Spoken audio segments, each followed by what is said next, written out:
വികസന വിഷയങ്ങളിൽ നിന്ന് ശ്രദ്ധ തിരിക്കാൻ എതിർ സ്ഥാനാർത്ഥികൾ പ്രചാരണം നടത്തുന്നതായി തൃശൂരിലെ NDA സ്ഥാനാർത്ഥി സുരേഷ് ഗോപി. ജനം അതിൽ വീഴില്ല എന്നും സുരേഷ് ഗോപി ന്യൂസ് 18നോട് പറഞ്ഞു. പ്രചാരണത്തിന്റെ മൂന്നാം ഘട്ടത്തിലെത്തി. ഇപ്പോൾ കൂടുതൽ ആത്മവിശ്വാസം, കൂടുതൽ ആൾക്കാർ, കൂടുതൽ ജനക്കൂട്ടം, അങ്ങനെയാണോ? അങ്ങനെ തന്നെയാണ്. അത് ആദ്യം മുതലേ അങ്ങനെ തന്നെയാണ്. പക്ഷെ ജനക്കൂട്ടമല്ലല്ലോ പ്രധാനം. അവരടുത്ത് അഭ്യർത്ഥന നടത്തി അവർ എന്താണ് നമുക്ക് ഫലപ്രദമായിട്ട് ഒരു പ്ലേസ്മെന്റ് കിട്ടുന്നതിന് വേണ്ടി അതുവഴി അവരുടെ ജീവിതത്തിന്റെ പ്ലേസ്മെന്റ് എങ്ങനെയാണ് പിന്നെ എൻ്റെ ഉത്തരവാദിത്വമായി മാറുന്നത്. ആ ഉത്തരവാദിത്വം കിട്ടിയാൽ ഉറപ്പായിട്ടും നിറവേറ്റും എന്ന് പറയുന്നത് കാര്യകാരണ സഹിതം അവരെ പറഞ്ഞ് മനസ്സിലാക്കും. പല വിഷയങ്ങൾ പ്രചാരണത്തിൽ വന്നിരുന്നു. വികസനം ശരിക്കും ഈ ഒരു ഘട്ടത്തിലൊക്കെ ശരിക്കും ജനങ്ങൾക്കിടയിലേക്ക് കടന്നു വരുന്നുണ്ടോ? വികസനം ചർച്ചയാക്കരുതെന്നുള്ള അവരുടെ നിർബന്ധം കൊണ്ട് കടന്നു വരാതിരിക്കും. ഞാൻ പക്ഷെ അതിൽ ഫോക്കസ് ചെയ്യുന്നു. പ്രധാനമന്ത്രി വീണ്ടും വന്നു, കൂടുതൽ പ്രാധാന്യം കൊടുക്കുന്നുണ്ട് തൃശ്ശൂരിന്. ഒരിക്കലുമില്ല, അങ്ങനെ ഒരിക്കലും പറയാനൊക്കത്തില്ല. തിരുവനന്തപുരത്തും ഇപ്പൊ ഈ വർഷം തന്നെ 2 പ്രാവശ്യം വന്നില്ല. കഴിഞ്ഞ വർഷവും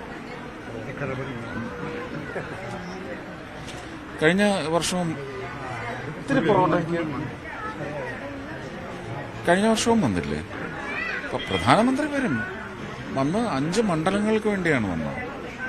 അല്ല, കൂടുതൽ തവണ വരുമ്പോ കൂടുതൽ ജനങ്ങൾക്ക് പ്രാധാന്യം കൊടുക്കുന്നു എന്നുള്ളൊരു ഫീൽ. അങ്ങനെയല്ല, കേരളത്തിന് മുഴുവൻ പ്രാധാന്യം അദ്ദേഹം കണക്ക് കൂട്ടുന്ന പ്രദേശങ്ങളിൽ ഒരു ഫോക്കസ് വെച്ച് വരുന്നുണ്ടാവും, അത്രയേ ഉള്ളൂ. 5 മണ്ഡലങ്ങൾക്ക് വേണ്ടിയാണ് ഇന്നലെ വന്നത്. തൃശ്ശൂരിന് ഒരു പ്രത്യേകമായിട്ടുള്ള ഒരു പ്രാധാന്യം BJP കേന്ദ്ര നേതൃത്വം കൊടുക്കുന്നില്ല എന്നാണോ? കൊടുക്കുന്നുണ്ട് എന്ന് തന്നെയല്ലേ നമുക്ക് തോന്നുക? ഞാൻ എന്താ പറഞ്ഞത്? തൃശ്ശൂര് വന്നു, ഇന്നലെ വീണ്ടും വന്നത് 5 മണ്ഡലങ്ങൾക്ക് വേണ്ടിയാണ്. കേരളത്തിന് കൂടുതൽ ഒരു പ്രാധാന്യം BJP കേന്ദ്ര നേതൃത്വം കൊടുക്കുന്നു. തീർച്ചയായിട്ടും. അതെന്തുകൊണ്ട്? പിന്നെ കൊടുക്കണ്ടേ? തമിഴ്നാടിനും കൊടുക്കുന്നില്ലേ?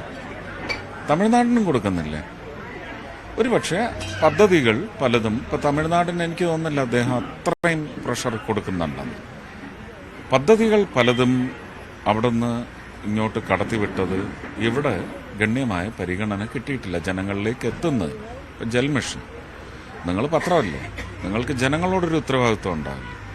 ഇവരുടെ ഈ കുത്തിത്തിരിപ്പ് പ്രചരണത്തിന് കൂട്ടുനിൽക്കാതെ നിങ്ങൾ പോയി ജൽ മിഷന്റെ ഇംപ്ലിമെന്റേഷനിൽ എക്സലൻസ് എന്താണ് അന്വേഷിക്കുക. കുടിവെള്ളമല്ല, അവർക്ക് കഴുകാനുള്ള വെള്ളം വേണമെന്ന് അവർ പറയുന്നില്ല, അവർക്ക് കുടിക്കാനുള്ള വെള്ളം അല്ല. ജീവിതം തുടങ്ങുന്ന ഒരു തുള്ളി വെള്ളം, അവസാനിക്കുന്ന ഒരു തുള്ളി വെള്ളം. ജീവൻ തുടർന്നുകൊണ്ട് പോകുന്നത് ജലമില്ലാതെ പറ്റുമോ?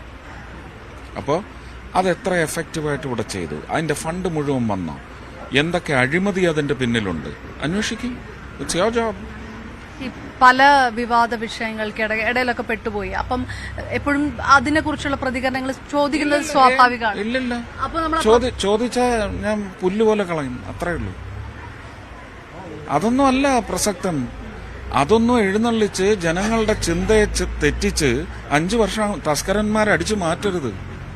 അതിനുവേണ്ടിയാ പ്രയത്നിക്കുന്നത്. അവര് ചിന്തിക്കേണ്ട വിഷയങ്ങൾ ഞാൻ അവരെ ഓർമ്മിപ്പിക്കും. സിദ്ധാർത്ഥന്റെ അച്ഛന്റെ അമ്മയുടെയും ദുഃഖം എന്ന് പറയുന്നത് കേരളത്തിലെ അധ്യയന കേന്ദ്രങ്ങളിലേക്ക് മക്കളെ അയക്കാനിരിക്കുന്ന എല്ലാ അച്ഛനമ്മമാരുടെയും ദുഃഖമാണെന്ന് ഞാൻ അവരോട് പറയും. പറഞ്ഞാൽ നിങ്ങൾക്ക് വല്ല വിഷമമുണ്ടോ? അവർക്ക് വിഷമം ഉണ്ടാവാൻ പാടില്ലല്ലോ. അവരുടെ കയ്യിലല്ലേ ഭരണം, അവരുടെ കയ്യിലല്ലേ പ്രതിപക്ഷം, അല്ലേ? അഭിമന്യു എന്റെ കൂടി മകനാണെന്ന് വിചാരിച്ചാൽ എനിക്കതിന് ഉത്തരം കിട്ടണം. മൂക്കിന് താഴെയുള്ള സംഭവങ്ങൾ അത് മാനേജ് ചെയ്യും. കാലിനടിയിലെ മണ്ണ് ശ്രദ്ധിക്കും. ഞാൻ അതിനെക്കുറിച്ചാണ് പറയുന്നത്. അതല്ലാത്ത വിഷയങ്ങളിലും ഉത്തരം പറയേണ്ടി വരും. സ്ഥാനാർത്ഥിയാണല്ലോ, സ്വാഭാവികമായി. ഒരിക്കലുമില്ല. തൃശ്ശൂർക്കാർക്ക് അങ്ങനെ ഒരു വിഷമമുണ്ടോ എന്ന് ചോദിക്കുക. അവരുടെ ലഭ്യതയാണ് അറിയേണ്ടത്. അവരുടെ അടുത്ത് അങ്ങനെ ഒരു ഫെയിലിയർ ഉണ്ടായിട്ടുണ്ടെങ്കിൽ അത് ഞാൻ പറയും. അത് തന്നെയാണ് ചർച്ചാ വിഷയം. LDFന്റെ മേയർ അനുകൂലമായിട്ട് ഒരു പ്രതികരണം നടത്തി. അത് പിന്നെ വ്യക്തിപരമായിട്ട് ഒരു ഇഷ്ടം പ്രകടിപ്പിച്ചതാണ്. അത് രാഷ്ട്രീയ ചർച്ചയാവേണ്ട ആവശ്യമില്ല. എന്താ ഇതിങ്ങനെ എല്ലാം നമുക്ക് ജീവിതമില്ലേ? മനുഷ്യർ തങ്ങളിലല്ലേ ഇന്ററാക്ട് ചെയ്യുന്ന? പക്ഷെ സ്വാഭാവികമായിട്ടും ഒരു സ്ഥാനാർത്ഥി ആയതുകൊണ്ട് എല്ലാം ചോദ്യം രാഷ്ട്രീയത്തിൽ മുങ്ങിയ അത് ഭയങ്കര വിഘടനവാദമാണ് കേട്ടോ. അത് ഭയങ്കര വിഘടനവാദമാണ്. നിങ്ങൾ ഡിവൈഡ് ചെയ്യുന്ന ഒരുപാട് ഫാക്ടേഴ്സ് ഇവിടെ പറയുന്നു. പൊളിറ്റിക്സും കൂടെ ഡിവൈഡ് ചെയ്താൽ എങ്ങനെ അത് പറ്റും? തൃശൂരിൽ ഇത്തവണ അതിശക്തമായ പോരാട്ടം ആണ് നടക്കുന്നത്. NDA സ്ഥാനാർത്ഥി സുരേഷ് ഗോപിയുടെ പ്രതികരണം ആണ് നമ്മൾ കേട്ടത്. അതേസമയം VS സുനിൽകുമാർ അതിശക്തമായ രംഗത്ത് നിൽക്കുന്നു. K മുരളീധരൻ ആണ് കോൺഗ്രസിന് വേണ്ടി മത്സര രംഗത്തുള്ളത്. അങ്ങനെയുള്ള ഒരു പശ്ചാത്തലത്തിൽ വികസന വിഷയങ്ങളിൽ നിന്ന് ശ്രദ്ധ തിരിപ്പിക്കുകയാണ് എതിരാളികൾ എന്ന പരാമർശം ആണ് ഇപ്പോൾ സുരേഷ് ഗോപിയുടെ ഭാഗത്ത് നിന്നും ഉണ്ടായിട്ടുള്ളത്. അപർണ കുറുപ്പ് തന്നെ ചേരുന്നുണ്ട്. അപർണ, വീറും വാശിയുമുള്ള പോരാട്ടം ആണ് ഇത്തവണ തൃശ്ശൂരിൽ നടക്കുന്നത്. താരപരിവേഷമുള്ള മണ്ഡലം ആണ് തൃശ്ശൂർ. അവിടെ തെരഞ്ഞെടുപ്പ് പ്രചാരണം അതിൻ്റെ അവസാന ലാപ്പിലേക്ക് എത്തുമ്പോൾ എന്താണ് സ്ഥാനാർത്ഥികൾ പറയുന്നത്? എന്തുകൊണ്ടാണ് സുരേഷ് ഗോപി ഇത്തരത്തിൽ ഒരു പ്രതികരണം നടത്തുന്നത്?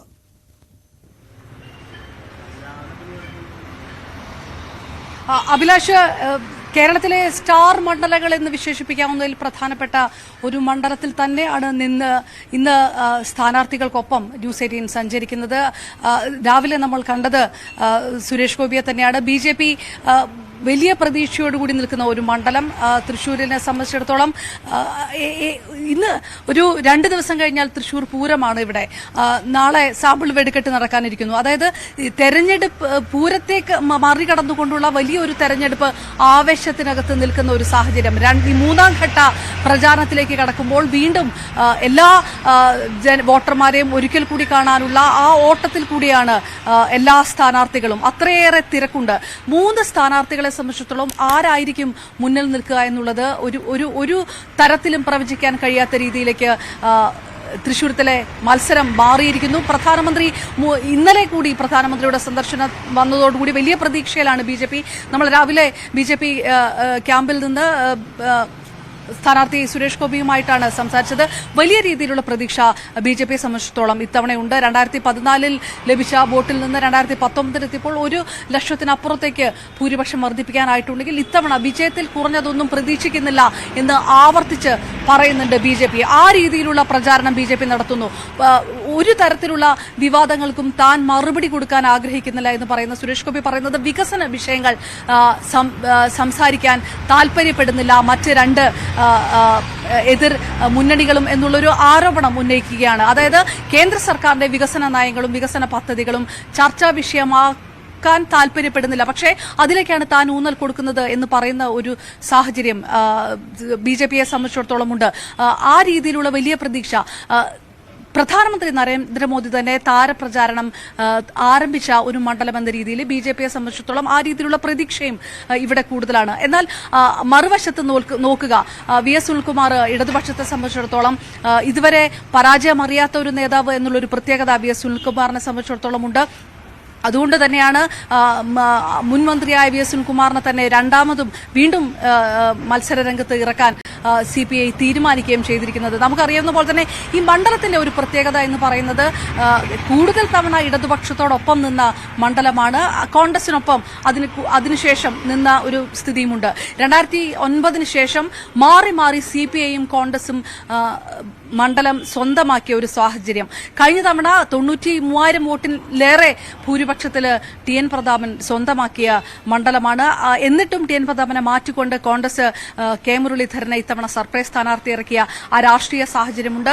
ആ രാഷ്ട്രീയ സാഹചര്യം എന്ന് പറയുന്നത് പത്മജ വേണുഗോപാലിന്റെ BJP പ്രവേശനവുമായി ബന്ധപ്പെട്ടുള്ള വിഷയമാണ്. പക്ഷേ അത്തരം ഒരു പത്മജ ഇഫക്റ്റ് മണ്ഡലത്തിലുണ്ടോ എന്നുള്ള ഒരു ചോദ്യത്തിന് BJP സ്ഥാനാർത്ഥി സുരേഷ് ഗോപിയുടെ മറുപടി താൻ അത്തരം കാര്യങ്ങളിലേക്ക് ശ്രദ്ധ കൊടുക്കുന്നില്ല. അതായത് ഇത് ജനങ്ങളുടെ വികസനമാണ് താൻ ലക്ഷ്യമിടുന്നത്.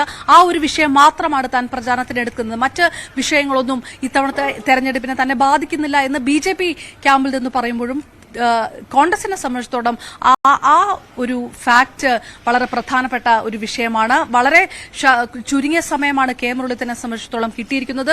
96-ൽ K കരുണാകരനെ തോൽപ്പിച്ച ഒരു മണ്ഡലമാണ്. 98-ൽ K മുരളീധരൻ തോറ്റ ഒരു മണ്ഡലം കൂടിയാണ് തൃശ്ശൂർ. അപ്പോൾ കോൺഗ്രസിനെ സംബന്ധിച്ചിടത്തോളം അവിടെ ഒരു കണക്ക് ഒരു പ്രതികാരം വീട്ടൽ കോൺഗ്രസിനെ സംബന്ധിച്ചിടത്തോളം തൃശ്ശൂർ മണ്ഡലത്തെ സംബന്ധിച്ചിടത്തോളം ഉണ്ട്.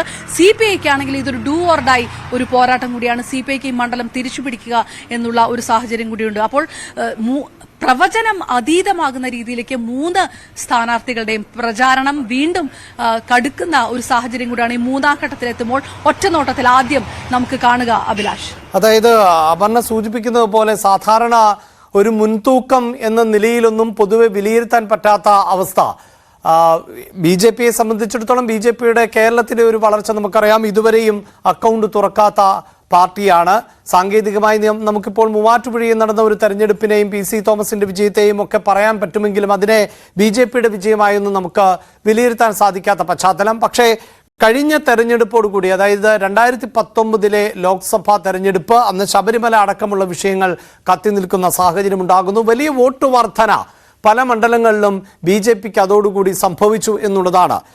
ഇപ്പോൾ ഈ 2024 എത്തുമ്പോൾ ശക്തമായ എതിരാളികളായി മാറാനോ അല്ലെങ്കിൽ വിജയപ്രതീക്ഷയിലേക്കൊക്കെ എത്താനോ പറ്റുന്ന തരത്തിലേക്ക് ചില മണ്ഡലങ്ങൾ മാറിയിട്ടുണ്ട്. അതിലേറ്റവും മുന്നിൽ നിൽക്കുന്ന മണ്ഡലം തൃശ്ശൂരാണ്. ആ നിലയിൽ അവസാന ലാപ്പിലേക്ക് എത്തുമ്പോൾ എല്ലാ പാർട്ടികൾക്കും എല്ലാ മുന്നണികൾക്കും നിർണായകമാകുന്ന ഒന്നായി തൃശ്ശൂർ മാറുകയാണ്.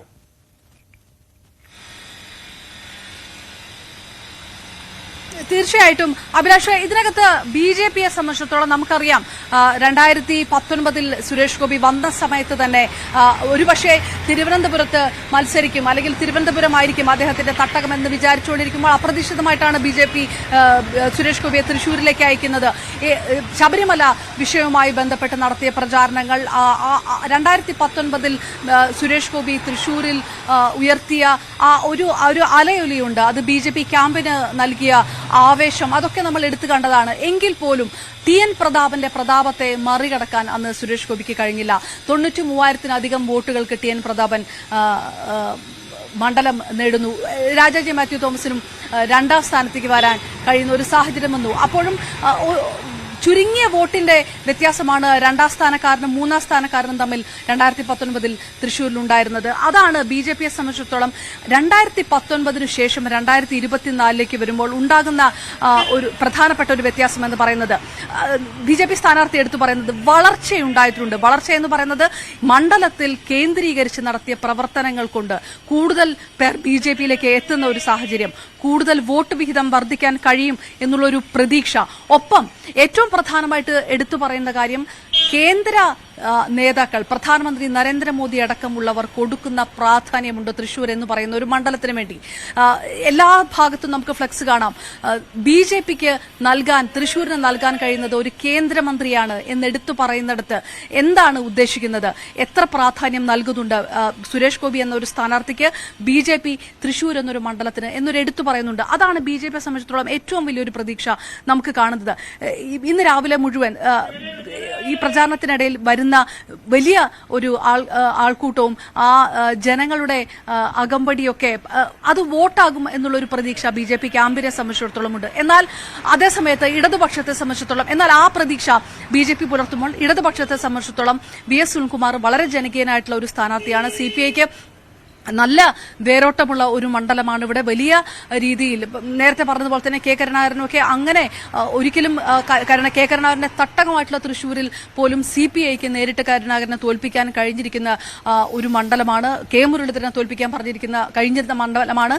CPIയും CPMും തമ്മിൽ മത്സരിച്ച സമയത്ത് പോലും CPIക്ക് മുൻതൂക്കം കിട്ടിയിട്ടുള്ള ആ ഒരു ആ സമയത്ത് പോലും CPIക്ക് മുൻതൂക്കം കിട്ടിയ ഒരു മണ്ഡലമുണ്ട്. VS സുനിൽകുമാറിനെ സംബന്ധിച്ചിടത്തോളം മന്ത്രി ആയിരുന്ന കാലത്ത് അദ്ദേഹം നടത്തിയ വികസന പ്രവർത്തനങ്ങളുടെ കണക്ക് പറഞ്ഞുകൊണ്ടാണ്, പദ്ധതികൾ എടുത്തു പറഞ്ഞുകൊണ്ടാണ് ഇടതുപക്ഷം വോട്ട് ചോദിക്കുന്നത് ഇത്തവണ. ഇതുവരെ പരാജയം നേരിടാത്ത ഒരു വ്യക്തി, മണ്ഡലത്തിൽ ഏറ്റവും, ഈ 3 സ്ഥാനാർത്ഥികളിലും മണ്ഡലത്തിൽ ഏറ്റവും സുപരിചിതനായിട്ടുള്ള ഒരു സ്ഥാനാർത്ഥി എന്നതടക്കം ഉയർത്തിപ്പിടിച്ചുകൊണ്ട് CPIയെ സംബന്ധിച്ചിടത്തോളം വോട്ട് വിഹിതം കൂട്ടാനും അതേസമയം വിജയത്തിലേക്ക് കടക്കാനും കഴിയുമെന്നുള്ള ഒരു പ്രതീക്ഷ നിർത്തുന്നു. കോൺഗ്രസിനെ സംബന്ധിച്ചിടത്തോളം ഇത് കോൺഗ്രസിന്റെ മണ്ഡലമാണ്. TN പ്രതാപൻ 1 ലക്ഷത്തിനടുത്ത് ഭൂരിപക്ഷം നേടിയ മണ്ഡലമാണ്. ഇവിടെ TN പ്രതാപൻ അനൗദ്യോഗികമായി പ്രചാരണം തുടങ്ങിയ ശേഷമാണ് മറ്റ് രാഷ്ട്രീയ വികാസങ്ങൾ കൊണ്ട് കെ മുരളീധരൻ ഇങ്ങോട്ടേക്ക് എത്തുന്നത്. കെ മുരളീധരനെ സംബന്ധിച്ചിടത്തോളം കോൺഗ്രസിനും ഏറ്റവും വിശ്വസ്തനായിട്ട് ഏൽപ്പിക്കാൻ കഴിയുന്ന ഒരു മണ്ഡലമാണ്. പ്രത്യേകിച്ച് പത്മജിയുടെ BJP പ്രവേശനത്തിന് ശേഷം ഉണ്ടായിട്ടുള്ള ചലനങ്ങൾ കോൺഗ്രസ് പാർട്ടിയെ ഉലയ്ക്കാതിരിക്കാൻ തന്നെയാണ് കെ മുരളീധരനെ ഏൽപ്പിച്ചിരിക്കുന്നത്. അങ്ങനെ മൂന്ന് മുന്നണികളെ സംബന്ധിച്ചിടത്തോളം ഏറ്റവും ശക്തരായിട്ടുള്ള സ്ഥാനാർത്ഥികൾ, പ്രവചനാതീതമായ മത്സരത്തിൽ മുന്നിൽ നിൽക്കാൻ കഴിയുന്ന 3 സ്ഥാനാർത്ഥികൾ എന്നുള്ളൊരു പ്രതീക്ഷയുണ്ട്. അതുകൊണ്ട് തന്നെയാണ് നമ്മൾ ഈ പറയുന്നത് പോലെ തന്നെ എല്ലാ മുന്നണികളെ സംബന്ധിച്ചിടത്തോളം ഒരു മുൻതൂക്കം ഇതിനകത്ത് കൊടുക്കാമെങ്കിൽ അത് 3 മുന്നണികൾക്കും ഒരുപോലെയാണ് കൊടുക്കാൻ കഴിയുന്നത്. അതുകൊണ്ട് തന്നെ മത്സരം പ്രവചനാതീതമായി മാറുന്ന വളരെ പ്രധാനപ്പെട്ട കേരളത്തിലെ മണ്ഡലങ്ങളിൽ ഒന്ന് തന്നെയായി തുടരുകയാണ് തൃശൂർ.